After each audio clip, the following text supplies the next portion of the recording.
tudo bom? Eu estou aqui no Culturando Alemanha. Eu quero agradecer mais uma vez a colaboração, a coordenação técnica da Irani nessa entrevista de hoje. Eu sou Arlete Martins e hoje eu vou conversar com uma brasileira, uma pernambucana de Recife, que imigrou para a Alemanha. A Sueli Torres é a nossa convidada de hoje. Tudo bem, Sueli? Tudo bem. Obrigada pelo convite. Muito obrigada por ter aceito o convite. Muito obrigada por estar conosco e dispor do seu tempo para compartilhar um pouco da tua trajetória de vida. A Sueli nasceu em Pernambuco, em Recife. Ela estudou na Universidade Federal de Pernambuco literatura e depois na Universidade Federal do Rio de Janeiro. No final dos anos 80, ela mudou para Berlim e começou o mestrado em estudos latino-americanos na Freie Universität de Berlim. Isso. Ela é formada em antropologia, também pela Freie Universität, e ela é especialista em curadoria de exposições de arte, trabalha como fotógrafa e professora de português. E é a fundadora, curadora e diretora do Museu Alemão de Migração. Parabéns pela maravilhosa trajetória, Sueli. Parabéns. Muito obrigada. Eu queria começar do começo, né? Como é que você decidiu mudar para a Alemanha? Conta para gente. Olha, que pergunta difícil, hein? Porque responder hoje por que eu decidi isso é bem difícil, né? Porque foi um momento também lá atrás, meio de cansaço. Eu cresci na ditadura militar, né? Fui para a escola muito tarde, por vir de uma família muito, muito pobre, e fui para a escola pela primeira vez com 14 anos de idade, porque pedia muito para uma vizinha que me levasse para a escola. Eu fui adotada por uma senhora de 60 anos, e ela era muito pobre, tinha 3 filhos que traziam a feira para ela, mas já eram casados, tal. E eu fui a pessoa praticamente que cuidei dela. Então, eu fui a cuidadora dela. Já quando jovem, com 12 anos, já cuidava da minha mãe. Então, ela não achava importante. Não é que ela fosse contra, mas ela não achava que ia mudar muito, porque era necessário eu ir para uma escola. Então, eu via as crianças que iam para a escola com uniforme naquela época, né, ditadura, 7 de setembro, marcha, tudo aquilo ali eu queria para mim. Assim, eu achava que ser criança era ter isso, essa rotina. Sim. E eu tinha rotina de cozinhar, buscar água, a gente não tinha água, não tinha luz, não tinha nada, a casa caía toda a chuva, a casa desabava, os vizinhos reconstruíam. E eu fui criada assim, nessa pobreza, e eu tinha muita vergonha de ser pobre, muita vergonha mesmo, assim. Então eu sempre sonhava com mais. Eu queria sair dali, assim, eu não queria aquilo ali, não sei, eu não queria. Eu ia para a casa da vizinha, que tinha 7 filhos, e que os filhos iam para a escola, e eu pedia por tudo.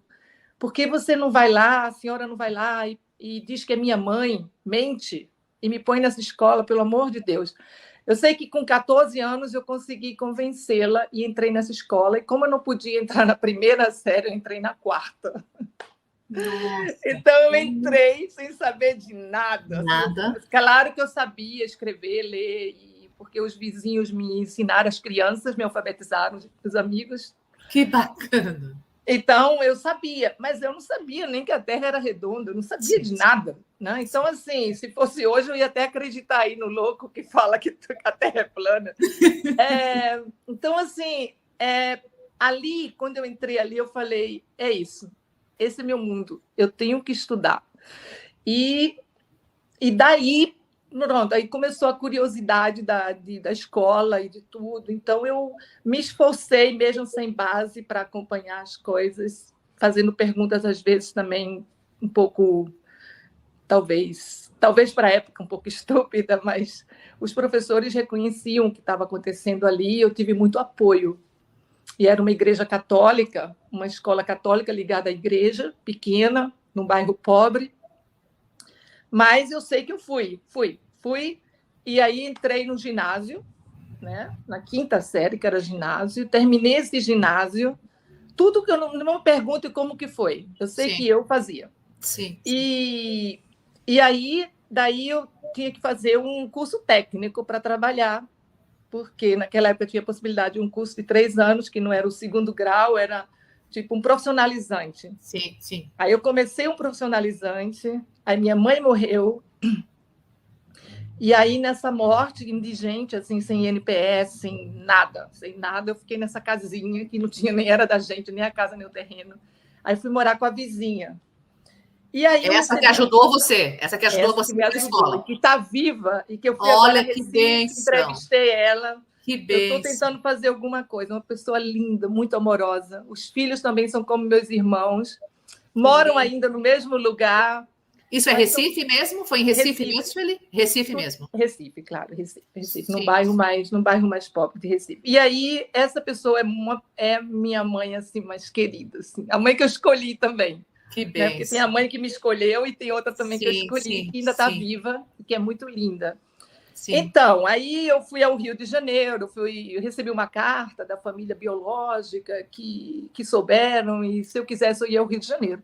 Então eu falei, gente, sim. não vai mudar muito, eu posso ir, se é chato eu volto. Sim. Então eu sempre tive essa coisa assim de, bem, pior não pode ser, eu vou. Exato. Então eu fui. Então, essa coragem. Fiquei quase 1 ano lá com a minha avó biológica. Não foi uma experiência que eu diria que foi boa para mim. Assim. Eram valores de vida muito diferentes dos meus e como eu cresci. E aí eu decidi voltar. E voltei para a casa dessa senhora de novo, porque eu não tinha para onde voltar. Sim. E eles me acolheram. E aí eu terminei esse curso profissionalizante rápido, porque eu já tinha feito 1 ano também no Rio, um pouco, uma parte. E aí eu fiz o vestibular. E aí eu fiz o vestibular e eu entrei para o UFPE. Que lindo! Que então, vitória! Saiu no jornal. Eu que tenho vitória! Um recorte do jornal. Saiu no jornal de madrugada. Eu pensei, meu Deus, como é isso? Como é possível? Então, eu tinha direito de morar na casa de estudante. Sim, aí sim. Tinha uma casa de estudante em Recife, de mulheres. Aí eu fui morar lá e estudar no campus. E isso era de dia. Imagina, dia, né? Curso diurno. Só para filhos... As pessoas chegavam de carro lá, né? Sim. Ricos, só para classe A, né? Não era para trabalhar. Naquela época, ainda não tinha o Lula com cotas nem nada, né? Boa, então, eu fui aluna de Ariano Suassuna. Tive professores incríveis. Que experiência fabulosa. Fiz coisas assim, sabe, tive experiências fiz aula até de canto dentro do centro, porque a letras era dentro do Centro de Artes, né? Então tinha aulas de canto, tinha aula de estética com Ariano Suassuna, tinha aula disso, tinha aula de tudo, assim. Então o curso era bem aberto e eu participei de um monte de coisa. Então, assim, eu fui sempre consumindo esse mundo de saber, de querer. E aí eu trabalhava à noite nos bares de Recife, de Olinda, para sobreviver. E aí um professor me fala, por que você não vai para o Rio de Janeiro? A universidade lá tem muitas bolsas. Se você dorme na minha aula porque trabalha, então tenta fazer isso. Eu falei, nossa, nunca tinha pensado nisso, eu vou fazer isso. Fiz a mochila e fui. Olha, no Rio de Janeiro. Que loucura. E fui de novo para a casa de estudante do Rio de Janeiro. E lá eu botei um cartaz e consegui um lugar para dormir. E depois fui falar com o reitor, contei minha história e consegui depois um quarto. Então, eu pude continuar os estudos lá. E aí eu tinha uma bolsa na editora da universidade, como corretora de texto, numa equipe. Então, eu já tinha mais um apoio. Aí tinha aquelas greves todas, né? A gente tinha direta já, né? Estava assim, aquele finalzinho ali dos anos 85. O burburinho. Aí tudo onde a gente ia para Brasília, ônibus, dormia, acampava, aquela confusão toda, fui terminando aquilo ali, e eu já não sabia. E depois eu vou para onde? Eu volto para casa daquela senhora lá em Recife, vou para onde, né? E aí eu fiz com uma rifa do meu Walkman. Fiz uma rifa, todo mundo comprou essa rifa e eu falei, eu vou tentar ir para a Europa. Escrevi várias cartas, mas consegui como se diz, um reconhecimento dos meus estudos na Freie Universität. Uhum. Aí, claro, que vir para cá tinha que ter a passagem, e a passagem eu não tinha, então fizemos uma festa no alojamento, fizemos essa rifa, e deu exatamente a grana até Berlim. E eu fiquei na casa de 2 amigos chilenos, que já tinham morado também na casa de estudante, e estavam morando em Berlim, depois de toda aquela perseguição lá do Pinochet, né, a ditadura também. E aí cheguei aqui, eles faziam música no metrô, e eu pensei, o que eu posso fazer? Porque eu cheguei com $50, numa semana já não tinha mais nada. Sim, e tinha que estudar alemão, porque tem uma prova de alemão para poder entrar na universidade. Certo. Sem alemão não adiantaria só o reconhecimento, eu teria que provar o meu alemão. Uhum. E aí eu falei, então, vou fazer teatros de bonecos no metrô. E fiz marionetes no metrô, com música e uma cortina e muito aplauso, conheci muita gente, ganhei dinheiro, paguei o curso de alemão. Que linda! E entrei na universidade. E isso foi o reflexo da tua experiência lá em Recife, né? Claro. Experiência de ir à luta, né? E ver as chances e pegar essas chances. Né? Não, e a tua experiência com aquele corpo docente fabuloso, criativo, né? Recife, imagina, sim. Recife é o berço da criação claro. Né, cultural, e você foi absorvendo isso e chegou na Alemanha, você colocou isso você mostrou isso, você passou a mostrar isso. Isso, exatamente. Mas uma coisa, um detalhe eu esqueci nessa história de Recife, que tinha na época 3 amigos que eu conheci da universidade, que eles tinham grupos de estudos, e eles iam também em bairros mais simples, se encontravam, tinha um grupo também do PCdoB, de comunista, e as leituras, e eles trocavam os livros, a gente se encontrava, e em Recife tinha a Livro 7, que era a livraria do Point de encontro dos intelectuais. Eu sabia muito pouco disso tudo, né? Assim, pelo meu, como diria, esse conteúdo eu não tinha pela escolaridade, mas eu era curiosa. Então, recebo um livro aí de Anaïs Nin para ler, Rainer Maria Rilke, Thomas Mann, vai lendo Gorky, Molière, quando eu vi, eu estava uma revolucionária, rebelde, e todo mundo se encontrava, e vamos destruir isso, não é possível que essa pobreza... Aí comecei a entender a minha pobreza, entender a minha miséria, entendeu de onde vinha minha mãe, como aconteceu isso, por que me deu, por que a outra também tão miserável. Você entendeu o contexto. Entendeu o contexto. E qual o capital que eu poderia ter nessa história aí? Que capital social, cultural? Então, o meu capital era o cultural. Então, eu tinha que saber para ter, porque não tinha dinheiro. E até hoje não tenho. Então, o meu capital realmente é um capital que é social também pelo cultural. Né? Eu furei a fila, assim, fui... Né? Então... Tive muita sorte, também muita força, né? E muito esse apoio desses três homens aí na época. E a gente depois tinha mais a irmã de um. Então, eram no total umas 6 pessoas. E eu os encontrei agora quando fui a Recife. Fui a Garanhuns, porque moro em Garanhuns e são professores. E a gente se encontrou. E foi muito legal esses encontros, porque eles me lembraram de coisas que, assim, era um grupo praticamente de homens. E as 2 mulheres que entraram ali... era meio, né? Assim, tinha que ter muita alteridade e muita força ali também para se posicionar. Para se posicionar, exato. Porque mas está aquele espaço, né? Porque era um momento machista, né? Agora muito. Ainda mais em Garanhuns, no Pernambuco, né? Imagina. Imagina, né? Então, assim, eu sempre fui, como disse eles, assim, afoita, aquela que se colocava... Ousada, ousada, você é ousada. Ousada também, dizer, não, isso não pode. Não, isso eu não concordo, não, eu não entendi. Então, você vai ter que me explicar. Não, eu não vou fazer isso, não acho correto. Então, eu estava sempre confrontando. Bacana. E aí, foi isso, assim. Então, estou aqui no resultado desse aí, né? E essa tua chegada em Berlim, naquele momento histórico também, que Nossa. era um momento muito forte de Berlim. E Berlim ainda. Né, no muro aí, exato, cercada pelo muro.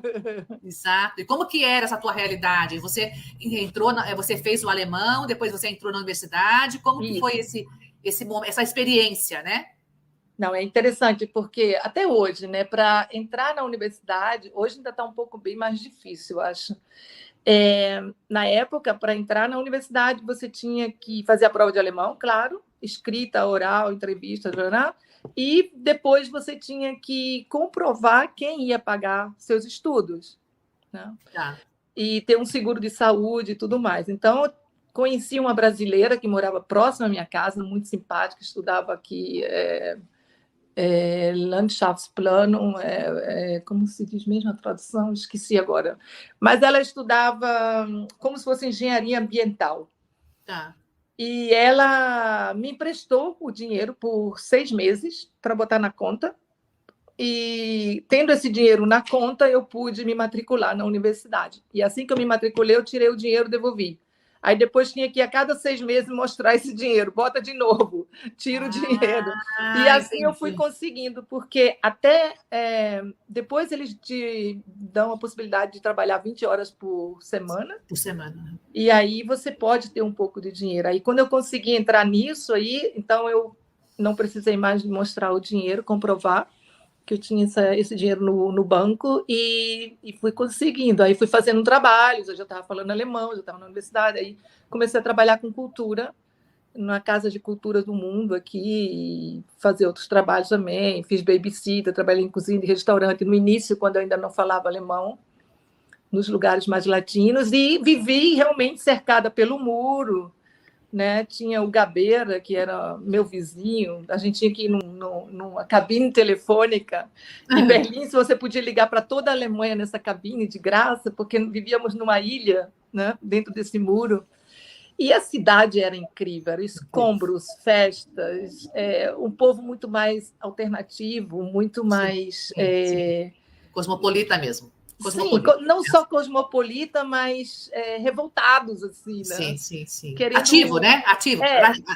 Totalmente atuantes, né? Atuantes na política, na vida social, né? Sim, o feminismo também foi meu primeiro encontro com o feminismo naquela época, que no Brasil a gente ainda não estava falando. Sim. Então, foi de novo um salto, né? Sim. Foi de novo um salto, assim, de a outra língua, outra cultura... Sim. Outros movimentos que já era o que está acontecendo agora no Brasil. Sim, né? sim.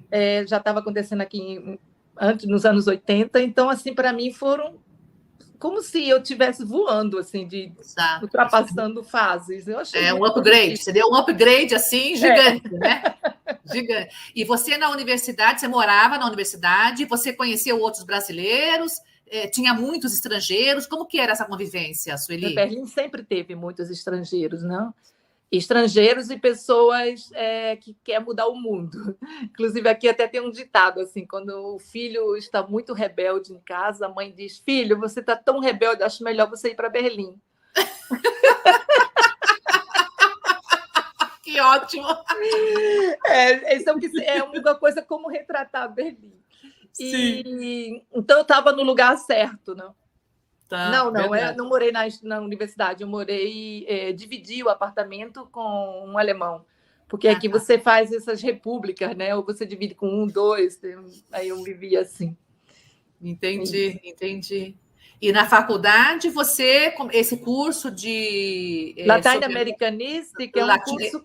você estuda literatura da América Latina, tem que falar também espanhol, então eu fiz um curso de espanhol, literatura da América Latina em geral, história também, sim. E os professores falam português, outros falam alemão e espanhol, então é um instituto pequeno, mas um instituto quase me senti numa universidade no Brasil. Certo, certo. E tinha algum escritor em especial que você tinha mais uma preferência, que você lia mais, ou estudava mais, abordava mais, até pelo momento, né, que estava vivendo em Berlim? Tinha alguma preferência por escritor? Não, eu sempre li muito Clarice Lispector, assim, para mim, Clarice Lispector, Carlos Drummond de Andrade, alguns eu tenho do lado da minha cama até hoje, né? Ah, que legal. Não, estudávamos vários, mas era um estudo, eu acho que um pouco muito analítico, né? Nem sempre prazeroso, assim, digamos. Não é prazeroso, mas não era um. Tem que ler, tem que estudar, sim. tem que. Né? Estava na grade curricular, você respeitava a grade curricular, né? Não podia mudar isso, né? Entendi. Então... E aí você também tinha uma vida cultural, você saía, tinha assim, discoteca, balada, sim, como claro. Que era a tua vida cultural? Muitos concertos, fui muitos concertos turcos, cinema, porque o Festival de Berlim, né? Sim, que agora já existe há 72 anos, imagina. Sim, sim. O Festival de Berlim, o cinema, encontros literários, que aqui a gente tem muita leitura, assim, tem muitos encontros literários. É tanto que o Baldo Ribeiro disse que achava que... Ele morou aqui na época, nos anos 90, conheci ele aqui com os filhos, a família, e ele dizia: eu acho que esses alemães pagam para as pessoas irem nas leituras, porque as salas estão lotadas. Muita gente. Eu nunca vi isso. Que lindo isso.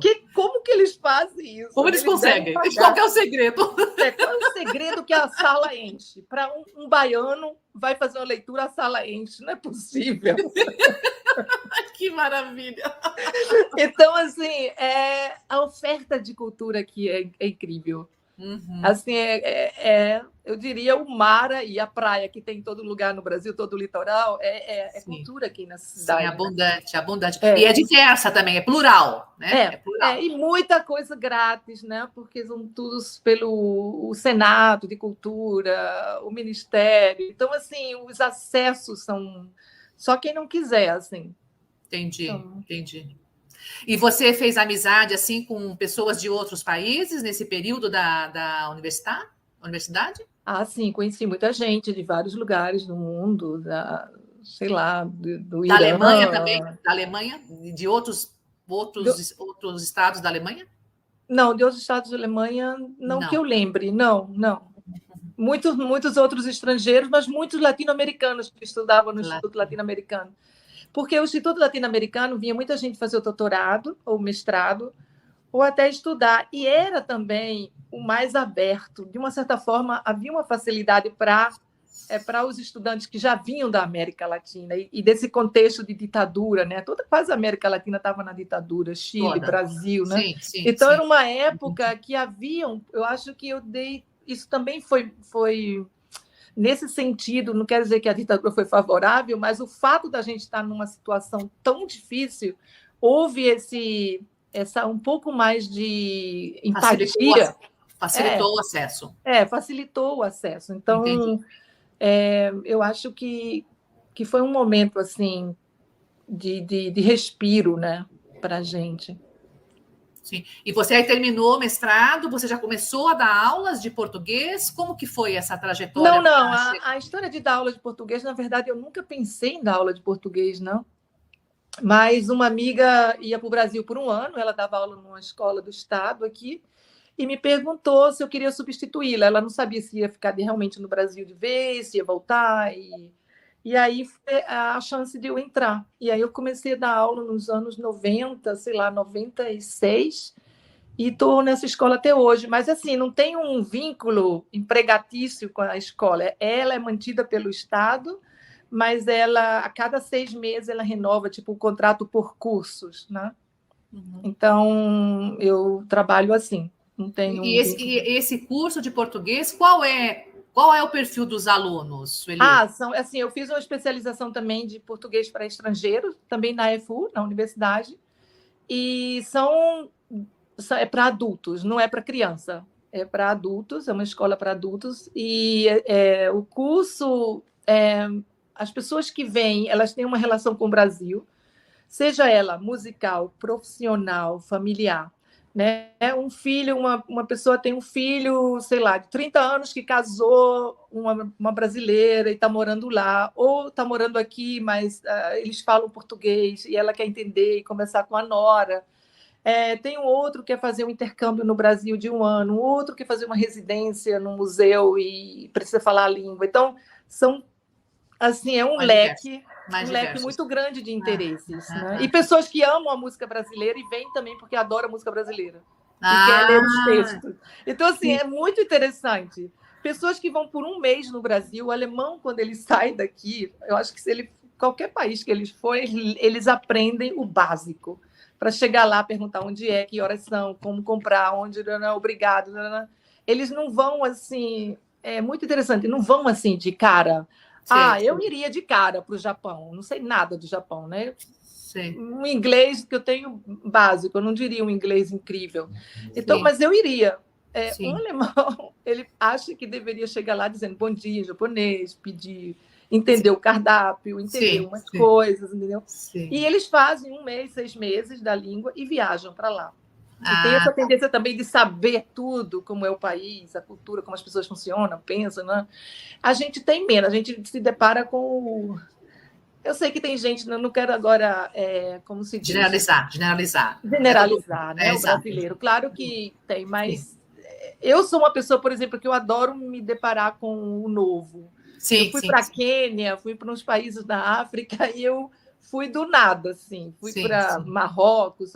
Eu achei aquilo, não sei, é como se eu me reencontrasse numa coisa que eu nunca vi. É um pouco louco, pode ser um pouco até um pouco ingênuo, mas são experiências assim, sei lá.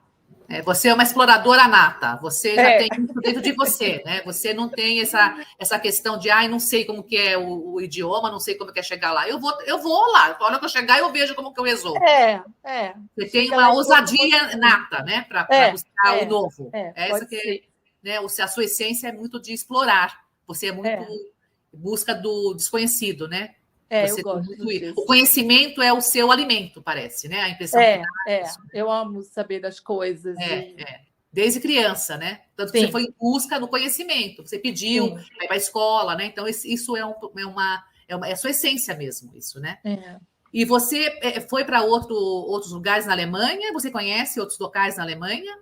Sim, conheço Hamburgo, Munique, Colônia, Stuttgart. Mas eu não moraria em nenhum deles. Você gosta de Berlim. A tua preferência é Berlim, né, Sueli? Para mim, Berlim é o mundo. É o mundo. Berlim, às vezes eu não tenho nem necessidade de pensar agora em ir para outro lugar, porque Berlim é um lugar de input, assim, eu entro num vagão do metrô, eu vejo 20% de alemães. Então eu penso, onde que eu estou? Né? Porque onde que eu estou? Quem são? Eu olho assim, pode até ter alemães ali que nasceram aqui, mas como tem afros alemães, né, negros ou pessoas, mas essas carinhas não existem, assim, não tem. Então, assim, eu digo, que isso? Eu escuto do meu lado a pessoa falando Etiópia, o outro falando árabe, o outro falando italiano na minha frente. É uma torre de papel. Assim, uau, isso aqui é o único, isso é muito bom. Né? Porque eu vou para o Brasil, adoro ver a praia, conversar com todo mundo. Mas todo mundo é brasileiro. Às vezes tem um gringo, tem alguém que chega, né? Um francês que mora lá não sei quanto tempo, um espanhol. Mas não é uma multidão em sua volta, né? Eu gosto demais disso. Eu me sinto viva, assim. Nossa... É um caldeirão. É um caldeirão. De pessoas, né? De culturas diferentes, de línguas diferentes, né? De olhares diferentes, né? Isso instiga você, né? Me deixa viva, assim. Exato. Você pode decidir hoje vou comer no árabe, vou comer no japonês, no chinês, no vietnamita, vou... Tem 3 restaurantes de Etiópia aqui, fantástico, come com a mão. Eu vou lá hoje, não vou no outro. Então, isso é muito bom. Você vai experimentando. Me diz uma coisa, esse curso de português, você tem assim, no geral, olhando, são mais mulheres, são mais homens? Qual que é essa formação desse grupo? Mais mulheres, geralmente são mais as mulheres. Mais mulheres. É uma boa pergunta, é verdade, são mais mulheres.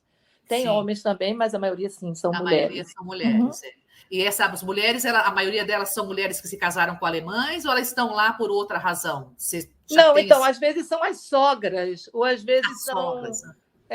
Os sogros ou filho que tem uma mulher e tem duas crianças, e eles têm os netinhos, e não pode falar com os netinhos que falam português. Para comunicação. Entendi. Para facilitar a comunicação. Exatamente. Eles falam, a gente vai toda vez, fica um mês no Brasil e a gente precisa conversar, saber o que os netos estão dizendo, porque as crianças falam com eles em português. Em português eles não entendem nada. Não sabem.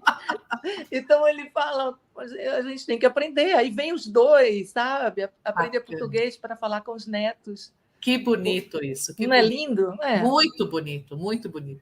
Ô, Sueli, você consegue perceber desse grupo que está contigo aprendendo português, você consegue perceber, eles são pessoas que, quando vêm ao Brasil, eles estão mais no sul, no sudeste, no nordeste? Tem essa percepção de qual lugar que eles vão estar e por que eles estão aprendendo português? Você tem essa noção? Olha, eles vão para o lugar onde os filhos estão, né, trabalhando, seja a filha ou o filho. E normalmente onde os filhos estão? Você tem essa noção? Menos no Nordeste, menos. Menos no Nordeste, a maioria mais Sudeste. É São Paulo, Rio Sul, de Janeiro. Sudeste. Às vezes na Bahia. Né?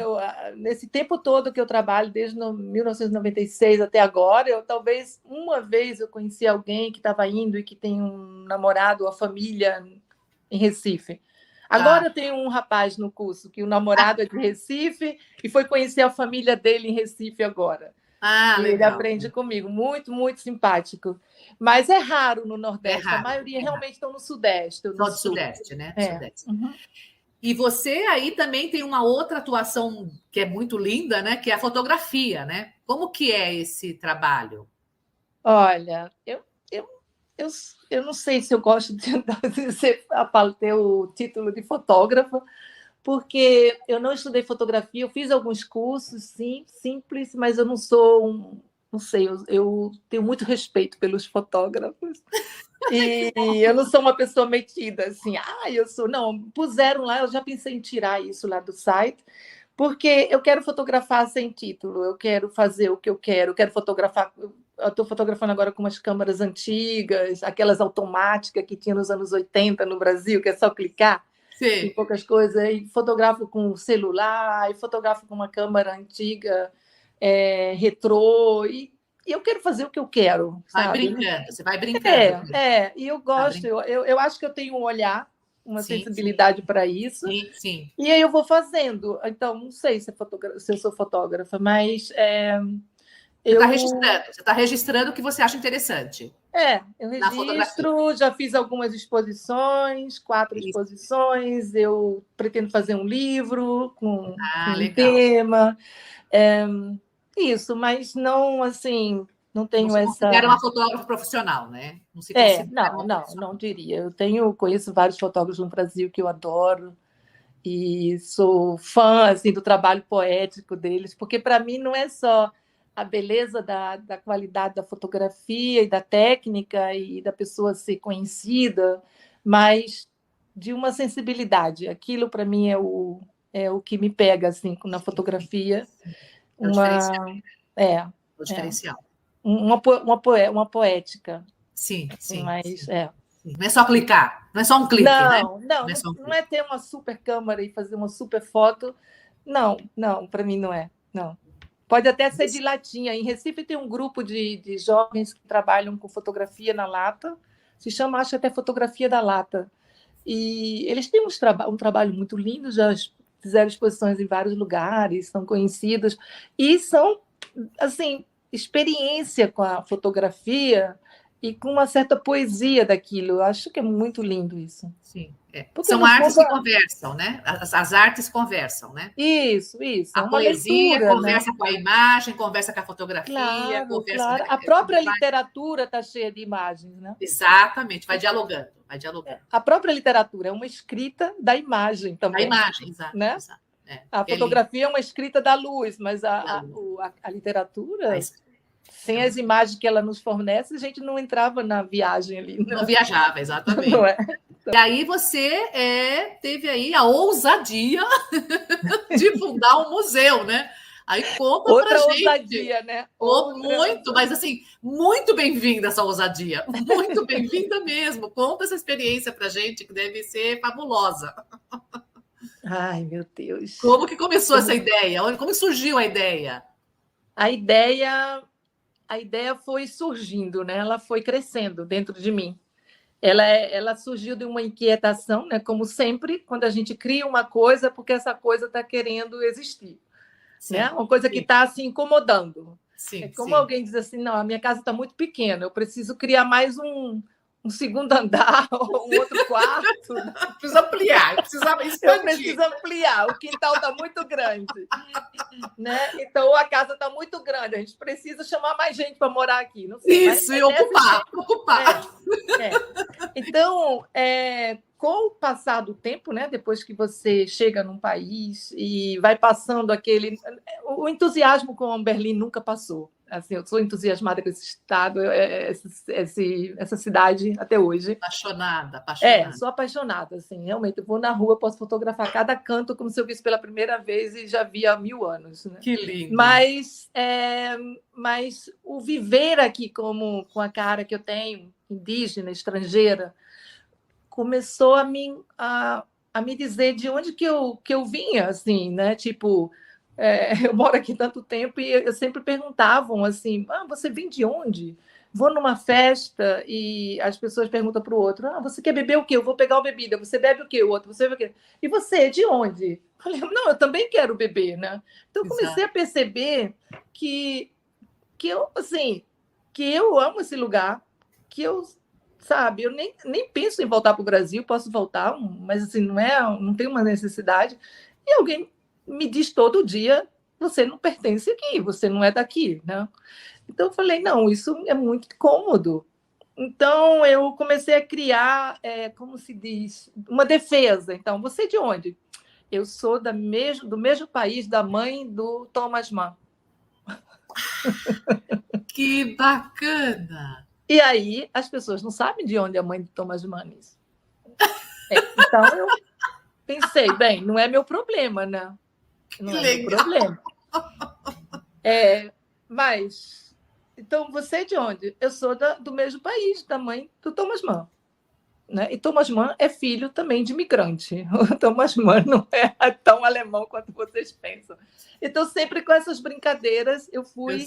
Você foi quebrando paradigmas.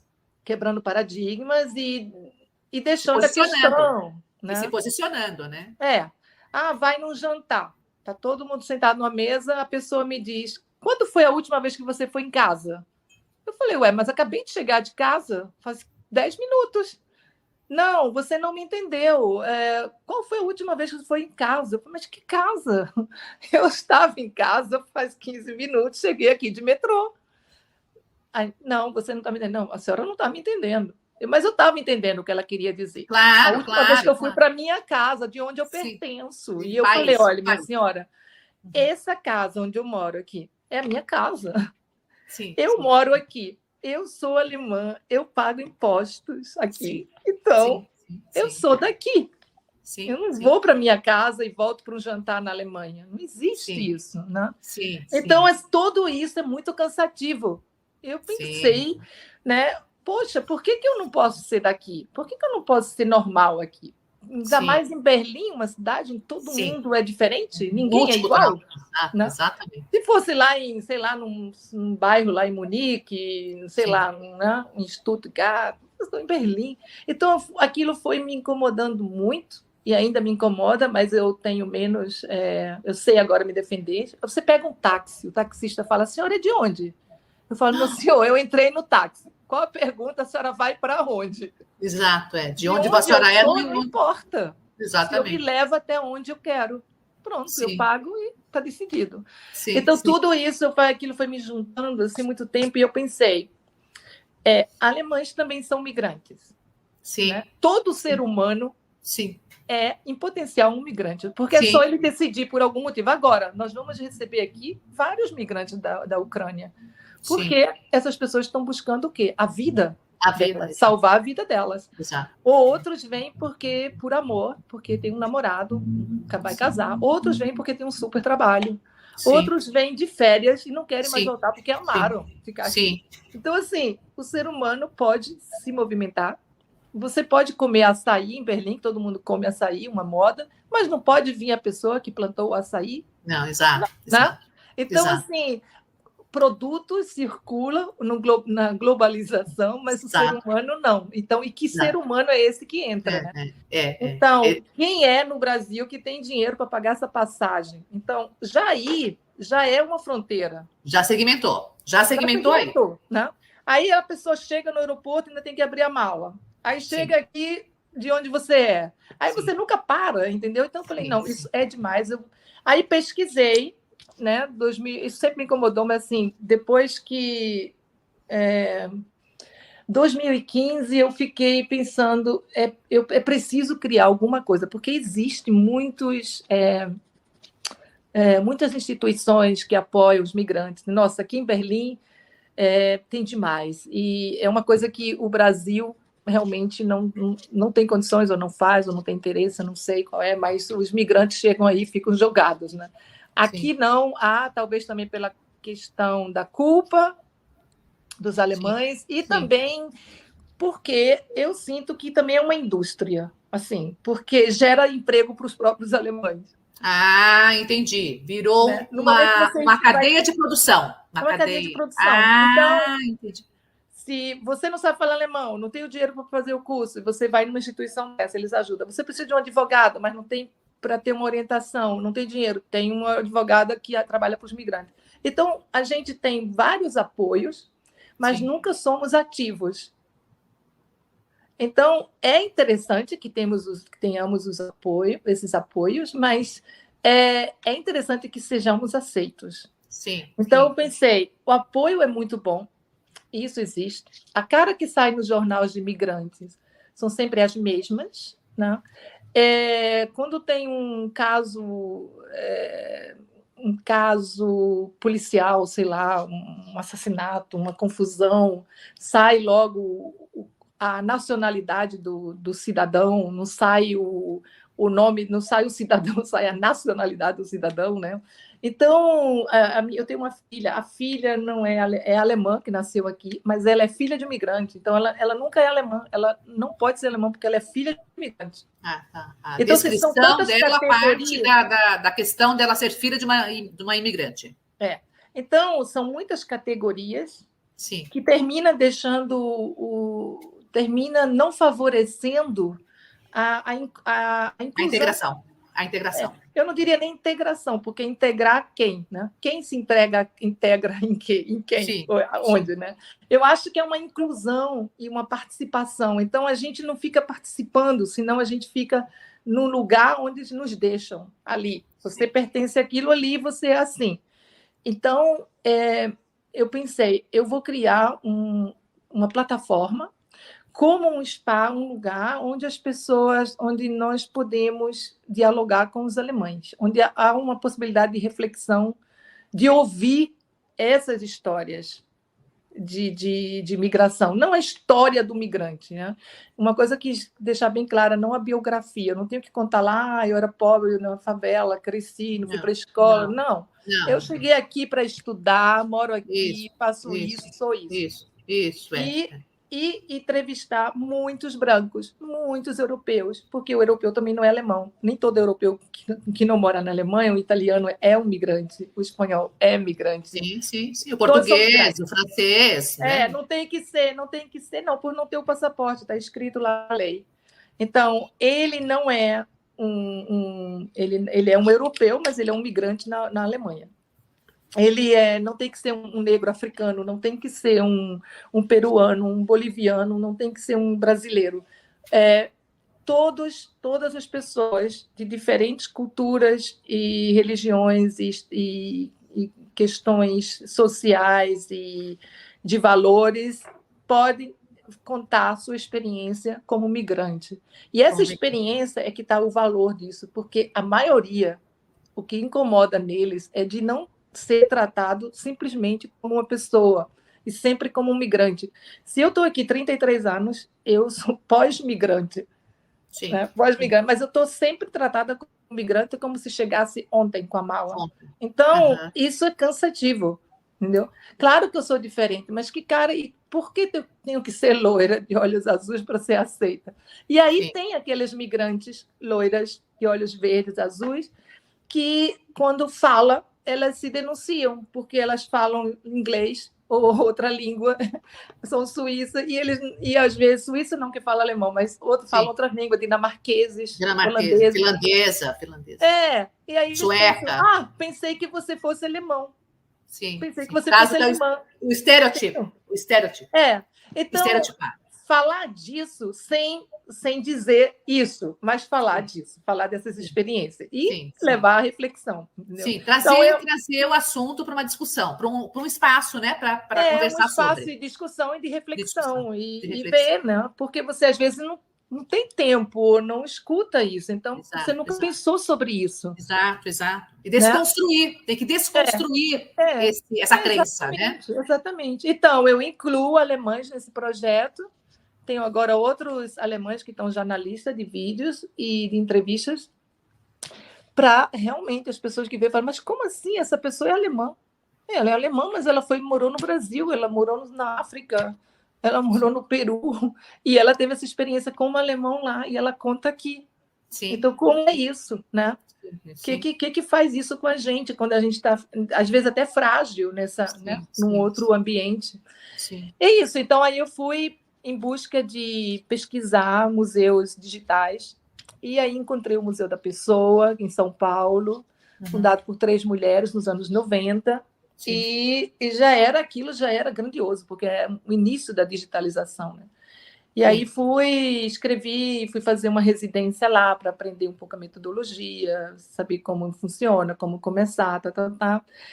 E aí voltei, amadureci as ideias, pesquisei outros museus e vi que na Alemanha não tem. Entendi. Mas o teu museu é uma plataforma?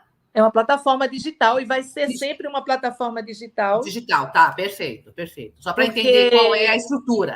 A tua estrutura é como plataforma digital. Como o Museu da Pessoa. Museu da Pessoa. Tá, legal. É uma plataforma e você pode entrar ali, você pode ver 50 vídeos ou quando quiser, qualquer hora, de qualquer lugar, sem fronteiras. Perfeito. Né? Então, grátis, sem fronteiras e um espaço aberto. Um espaço aberto e que espero que no futuro mais pessoas possam interagir no espaço, porque está bem no início, né? A gente tem 1 ano de vida. É pouco tempo. Pouco tempo, mas a ideia é que haja mais interações de fora e que as pessoas possam mandar seus vídeos. Mais colaboração. Mais colaboração. Bacana isso, bacana. Bom saber, a gente pode fazer até uma divulgação, né? Dessa proposta, obrigada. Essa divulgação bacana. E atualmente, quantas pessoas te apoiam? Estão contigo? No momento, 4. 4 meninas maravilhosas. Uma está agora meio que de férias no Brasil e acho que vai estudar em outro país, não sei ainda. No momento, inclusive, tenho 5. Tem uma que está tentando fazer os editais, porque eu não tenho muita experiência com edital, que é a Carol, aí tem a Fernanda, a Ana, a Mari, que é a Mariana de São Paulo, a maioria de São Paulo, não? A maioria de São Paulo? Que uma de BH, todas de São Paulo, e foi por acaso que eu fiz uma chamada e elas se acharam incríveis, são da FU também, estão no site, né, as fotos dela. Tá. E agora tem a Carol também, que é de BH e está muito empolgada e quer fazer os editais para que a gente possa seguir fazendo mais entrevistas e dar uma melhorada assim, né, mais profissional no site e tal. Parabéns, parabéns, que bacana. E quais são os teus planos para 2022? Tem aí já uma perspectiva? Ou melhor é não ter plano? Olha, no momento está tão difícil, eu estou achando, porque tivemos a pandemia, né? A gente está assim, tentando sair dessa pandemia. Aí chegou o Omicron. Sim. Aí agora chegou uma guerra. Guerra, exato. Como é difícil você ter entusiasmo quando você tem uma guerra do lado da sua casa. Sim. Praticamente, né? Porque realmente 2, 3 horas daqui você está, não é que está uma guerra. E por algum, assim, uma palavra errada aí com o Putin pode chegar aqui. Desencadear, lógico. Desencadear. E isso, assim, realmente, com essas preocupações, sim. A gente está tentando entrar nos editais, já tem propostas de, por exemplo, a gente quer pôr os vídeos também com linguagens audiovisual para as pessoas cegas. Autodescritivas, né? Com autodescrição. Mas isso é muito caro fazer, por isso que a gente vai entrar no edital para receber esse dinheiro para fazer isso, porque aí o vídeo tem mais acesso, a gente pode falar realmente que a gente está, né, aberta a qualquer um. Até agora tem essa restrição. Então, esses são os planos para conseguir em 2022 que os próximos vídeos nossos tenham essa autodescrição. Isso. Bacana. E diga uma coisa, Sueli, você sente que existe um apoio do Estado para propostas, projetos, iniciativas culturais? Demais. Tem, né? Bastante. Tem bastante. É só saber fazer realmente esses editais que não são fáceis. Entendi. Né? Mas né? A maioria das instituições se mantém com esses editais. Entendi. E os editais são muitos, a maioria dos estados ou de fundações, né? Então, a questão de como se diz... como se chama em português? Às vezes eu esqueço a palavra sponsor. Você sabe o que é sponsor? São patrocínios, né?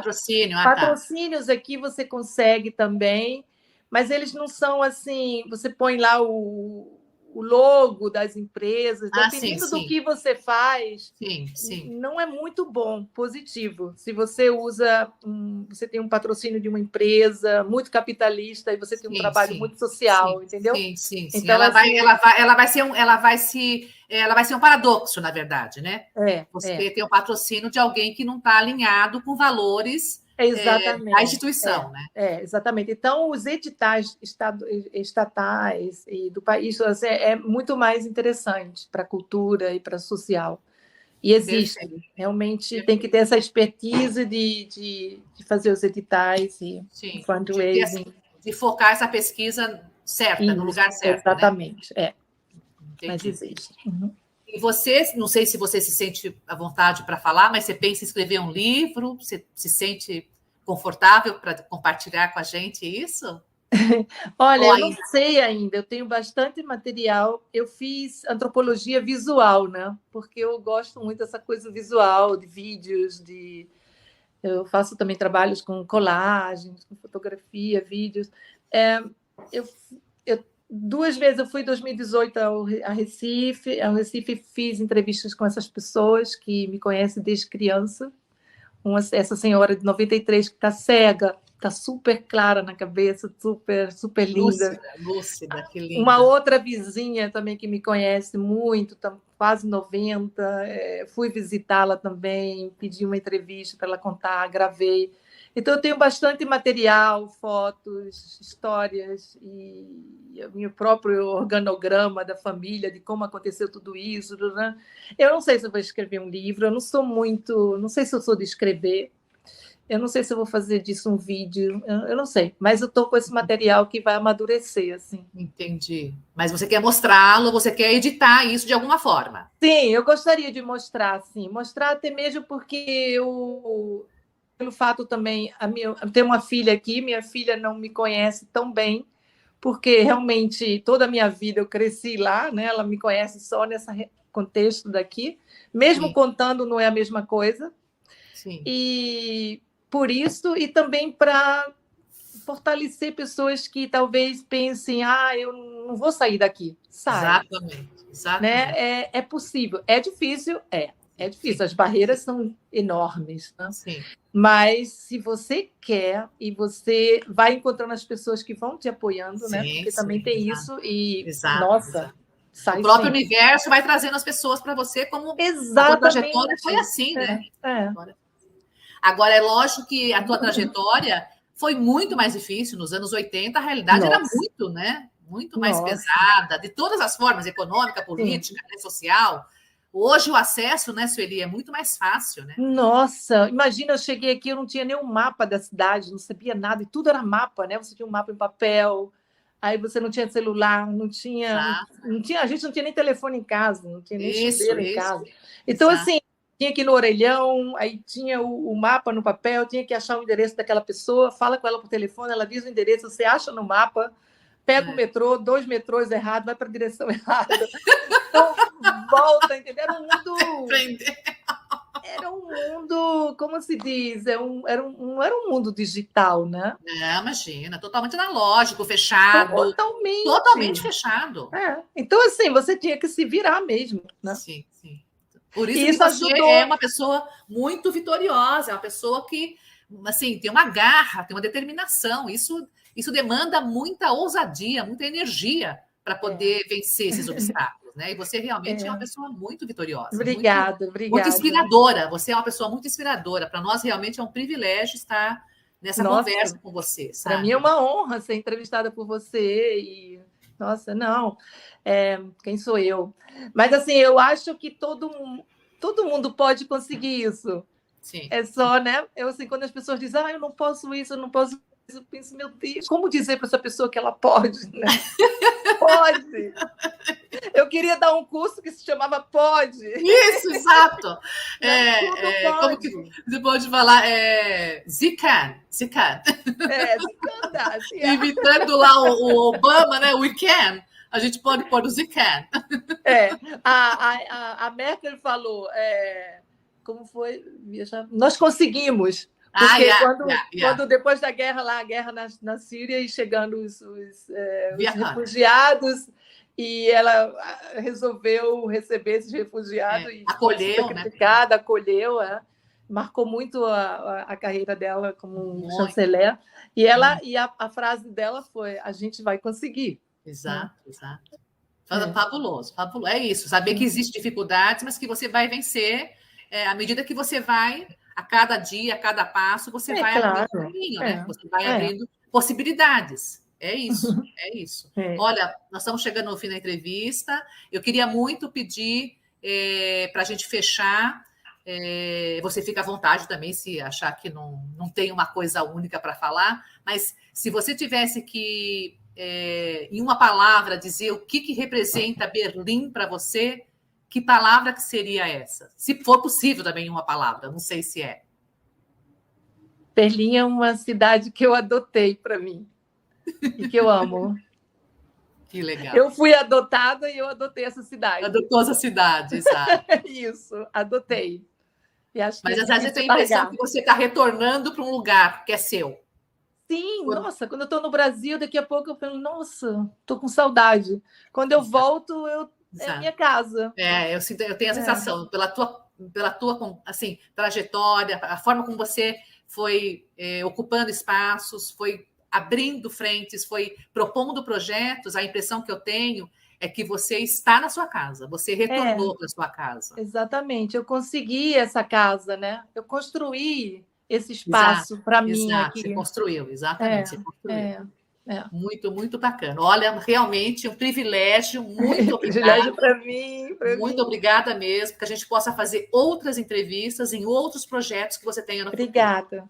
Muito obrigada, Arlete, pela chance, pela oportunidade, por me ouvir. Obrigada. E desculpa aí se não ficou muito bom. Foi excelente. Gratidão por tudo. Gratidão mesmo. Obrigada. Fica na paz. Tá. Obrigada. Um abraço. Um abraço, querida. Tchau, querida.